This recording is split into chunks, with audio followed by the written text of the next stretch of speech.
Assalamu alaikum viewers, welcome to my YouTube channel. Hope so you are doing well. In this video I am going to give you some introduction about the parts of speech.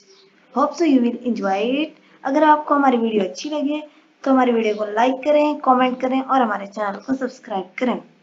Move करते हैं हमारे topic की तरफ। What are parts of speech? Speech क्या होती है? Anything which we say, हम जो कहते हैं, जो बात करते हैं वो स्पीच कहलाती है। हमारी टॉक स्पीच कहलाती है। अब स्पीच के डिफरेंट पार्ट्स होते हैं। हम जो एक मीनिंगफुल सेंटेंस बोलते हैं उसमें जो वर्ड्स यूज करते हैं वो सारे words different parts of speech कहलाते हैं। इसकी डेफिनेशन हम यूं कर सकते हैं, parts of speech are the words which help to make a sentence. Parts of speech वो वर्ड्स होते हैं जो सेंटेंस बनाने में हेल्प करते हैं। एक मीनिंगफुल सेंटेंस के अंदर जितने भी वर्ड्स यूज किए हुए हैं डिफरेंट काइंड के, वो सारे पार्ट्स ऑफ स्पीच कहलाते हैं। फॉर एग्जाम्पल, मैं एक सेंटेंस राइट करती हूँ, he is writing a letter, वो एक खत लिख रहा है। इस सेंटेंस में डिफरेंट वर्ड्स यूज किए हुए हैं, मैं उनको अंडरलाइन करके बता देती हूँ। ये एक वर्ड है, इज अनदर वर्ड, राइटिंग ये एक और डिफरेंट वर्ड है, एंड लेटर। जिन वर्ड्स को मैंने अंडरलाइन किया है ये डिफरेंट पार्ट्स ऑफ स्पीच हैं और ये पार्ट्स स्पीच के मिलकर एक पूरा मीनिंगफुल सेंटेंस बना रहे हैं जिसकी सेंस समझ में आ रही है। The main parts of speech are, ये पार्ट्स ऑफ स्पीच हैं। नीचे मैंने वन बाय वन एक एक लाइन में सबको मेंशन किया हुआ है। नाउन, सबसे पहले नाउन को हम नेमिंग वर्ड भी कहते हैं। ये किसी भी चीज का नाम हो सकता है, name of a person, place, thing या आइडिया। किसी भी चीज का जो नाम होता है उसको हम कहते हैं noun. For example, boy, city. Next, kindness, name of feelings है। सेकंड हमारे पास पार्ट ऑफ स्पीच है प्रोनाउन। प्रोनाउन वो वर्ड्स होते हैं जो नाउन को रिप्लेस करते हैं। जैसे सना, लड़की का नाम है, हम बार बार सना यूज करने की बजाय उसके लिए हम शी का वर्ड यूज करते हैं, तो सना को जो वर्ड रिप्लेस कर रहा है वो शी रिप्लेस कर रहा है, शी प्रोनाउन होगा। For example, he, she, it, they. इस तरह के वर्ड्स को हम प्रोनाउन कहते हैं जो नाउन को रिप्लेस करते हैं। Noun is a naming word and the word that replaces noun is known as pronoun. Next part of speech is verb. Verbs. Verbs that express action or state of being. ऐसे words जो action, काम या state of being, काम के होने, काम के करने या काम के होने को जाहिर करें, वो वर्ड्स वर्ब कहलाते हैं। फॉर एग्जाम्पल, रन, भागना, ईट, खाना, एंड लर्न, सीखना। These words are called verbs. Next part of speech is adjective. Adjectives, words that qualify noun or pronoun. हमने ऊपर पढ़ा है noun नेमिंग वर्ड और pronoun वो वर्ड जो noun को रिप्लेस करता है। अब adjectives इन noun और pronoun से जुड़े हुए हैं। Adjectives ऐसे वर्ड्स होते हैं जो noun और pronoun को क्वालिफाई करें। क्वालिफाई का मतलब है मजीद उनके बारे में इंफॉर्मेशन देते हैं हमें। नाउन के बारे में कोई डिटेल बताते हैं या pronoun के बारे में हमें कुछ बता रहे हैं तो वो वर्ड्स कहलाएंगे एडजेक्टिव्स। फॉर एग्जाम्पल, हैप्पी, किसी नाउन के बारे में बात हो सकती है। For example, Aslam is happy. Aslam के बारे में बात हो रही है ना कि असलम हैप्पी है, असलम के बारे में मजीद इंफॉर्मेशन दे रहे हैं। या असलम की जगह हम अगर प्रोनाउन यूज कर लें, ही इज हैप्पी। उसके बाद बिग, ब्लू। तो ये ऐसे वर्ड्स हैं जो नाउन या प्रोनाउन के बारे में डिटेल हमें बताते हैं या नाउन और प्रोनाउन को क्वालिफाई करते हैं। ऐसे वर्ड्स को हम एडजेक्टिव्स कहते हैं। Fifth part of speech is adverb. Adverbs are the words that modify or describe verbs, adjectives और other adverbs. ऐसे वर्ड्स जो वर्ब को, एडजेक्टिव को या दूसरे एडवर्ब को मॉडिफाई करते हैं या उनके बारे में हमें मजीद इंफॉर्मेशन देते हैं। हमने एडजेक्टिव के बारे में डिस्कस किया जो नाउन और प्रोनाउन को क्वालिफाई करते हैं, और एडवर्ब जो वर्ब, एडजेक्टिव और दूसरे एडवर्ब को क्वालिफाई करते हैं। For example, quickly, very and well. यहाँ मैंने एक सेंटेंस भी राइट किया है, ही रन्स स्लोली। इस सेंटेंस में ही प्रोनाउन है, रन्स वर्ब है एंड स्लोली इज एडवर्ब। अब ये एडवर्ब कैसे हुआ?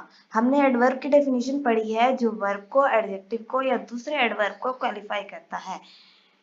यहाँ पर रन जो वर्ब है स्लोली इस वर्ब के बारे में बता रहा है कि वो कैसे भाग रहा है, वो भागने के बारे में बता रहा है। भागना वर्ब है और वर्ब को क्वालिफाई कर रहा है जो वर्ड, वो वर्ड कहलाएगा adverb. Next part of speech is preposition.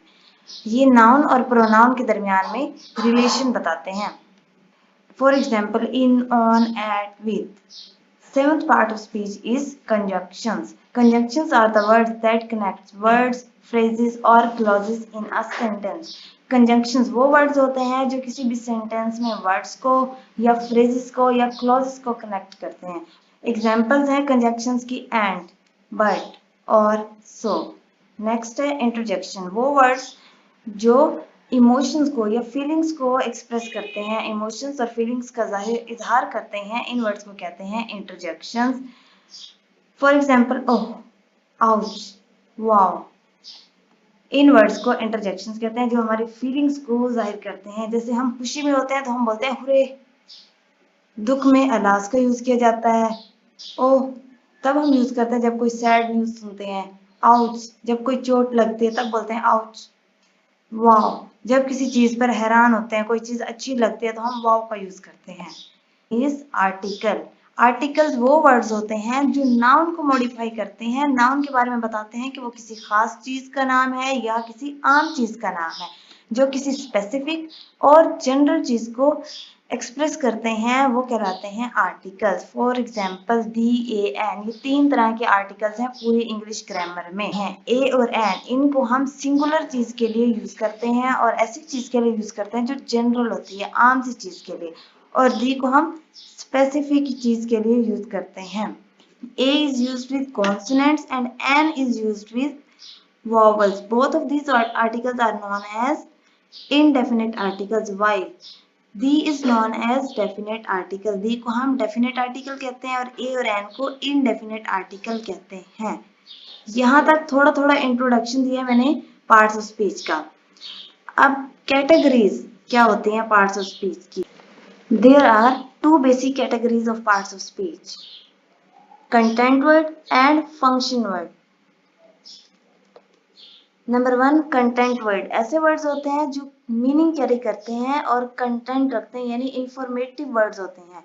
They are the words that provide the what, where, when and how in our language, जो हमें बताते हैं कि क्या हुआ है, क्यों हुआ है, कब हुआ है, कैसे हुआ है। ऐसे वर्ड्स को हम कंटेंट वर्ड्स कहते हैं जो हमें इंफॉर्मेशन देते हैं हमारे सेंटेंस के बारे में, हमारे सेंटेंस के बारे में हमें बता रहे होते हैं कि ये काम अगर हुआ है तो किस तरह से हुआ है, कब हुआ है, कैसे हुआ है।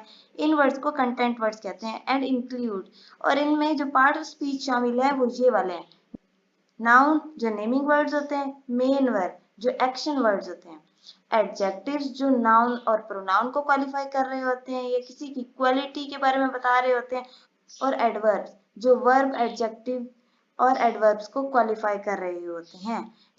Second basic category of parts of speech is function word.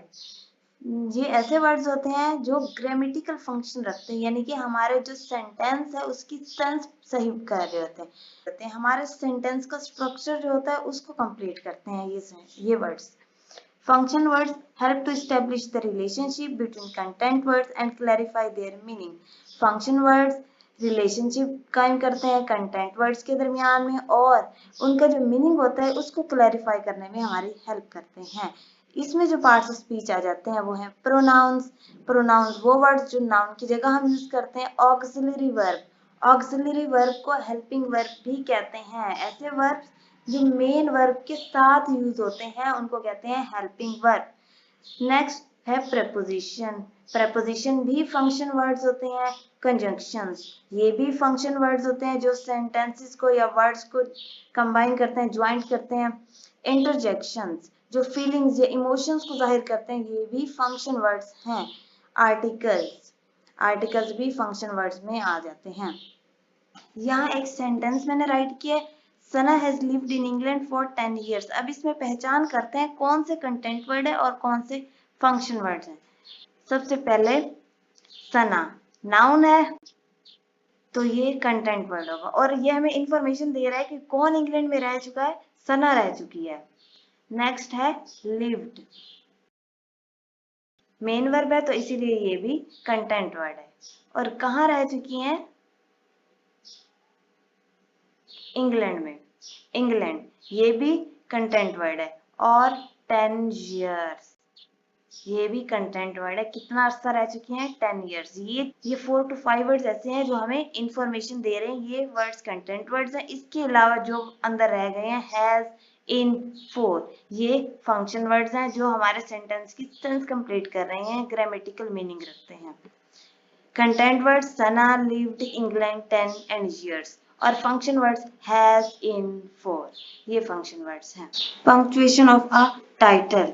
While writing a title, how can we punctuate it? There are some basic rules.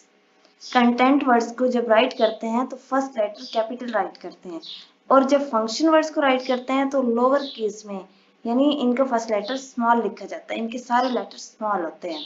Examples हैं the impact of climate change on biodiversity. ये एक topic है, यूं समझ ले एक ऐसे name है। बायोडाइवर्सिटी पर माहौल की तब्दीली के असरात। इसमें फर्स्ट लेटर देखिए कैपिटल है, क्योंकि सेंटेंस का फर्स्ट लेटर हम हमेशा से कैपिटल लिखते हैं, ये रूल है बेसिक। उसके बाद इम्पैक्ट, ये कंटेंट वर्ड है इसलिए इम्पैक्ट का आई कैपिटल है। ऑफ प्रेपोजिशन है, और प्रेपोजिशन फंक्शन वर्ड होता है इसलिए हमने इसका फर्स्ट लेटर स्मॉल लिखा है। क्लाइमेट, क्लाइमेट कंटेंट वर्ड है और इसका फर्स्ट लेटर कैपिटल है। चेंज, ये भी कंटेंट वर्ड है इसलिए इसका फर्स्ट लेटर कैपिटल है। ऑन प्रेपोजिशन है, फंक्शन वर्ड है इसलिए इसका फर्स्ट लेटर स्मॉल है। And biodiversity, it is also a content word, that's why in biodiversity B is capital. Second example is the fox and the grapes. Title of story है, इस title में भी दी में T capital है क्योंकि ये first letter है, इसीलिए फर्स्ट लेटर तो हमने हमेशा कैपिटल ही लिखना है। फोक्स नाउन है, कंटेंट वर्ड है इसीलिए एफ कैपिटल आएगा। एंड कंजंक्शन है, फंक्शन वर्ड है इसीलिए एंड का ए स्मॉल है। उसके बाद ग्रेप्स ये भी कंटेंट वर्ड है इसीलिए इसका जी कैपिटल है। तो एंड दैट्स ऑल, ये था इसका वीडियो लेक्चर। होप सो आपको अच्छा लगा होगा। अल्लाह हाफिज।